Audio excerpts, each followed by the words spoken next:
আমরা আছি বইমেলা প্রাঙ্গণে। আজ থেকে শুরু হতে যাচ্ছে অমর 21 বইমেলা 2025। আলহামদুলিল্লাহ আমাদের ভালো, প্রতিবারের ন্যায় দেশীয় প্রকাশন এবছরে আমাদের স্টল পেয়েছে আলহামদুলিল্লাহ। আর আশা করছি এই বছর আমরা অনেক দর্শক থাকবে, আমাদের বইমেলা পাঠকরা থাকবে। আশা করি প্রতিবারের চেয়ে এই বছর আরও বেশি বিক্রি হবে। এবছর হচ্ছে নতুন গণঅভ্যুত্থান পরবর্তী একটা নতুন বাংলাদেশ আমরা পেয়েছি, সেক্ষেত্রে পাঠকদের আরও ব্যাপক সাড়া পাবো আমরা আশা করছি।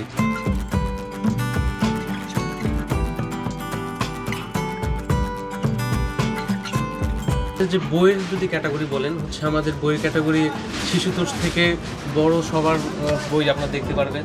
যে আমাদের শিশু কিশোরের শিশু সাহিত্য রয়েছে এবং ইসলামিকও কিছু বই রয়েছে, এবং সব ক্যাটাগরির বই আমরা মোটামুটি আর কি আমাদের প্রকাশনীতে আছে। আমাদের সম্পূর্ণ আমরা সব বই নিয়ে আসছি, এখন আমরা স্টলে সব বইগুলো গুছাচ্ছি এবং আশা করি 3টার পূর্বে 3টা আরও আগে আমাদের সব কিছু আমরা গুছিয়ে উঠতে পারবো।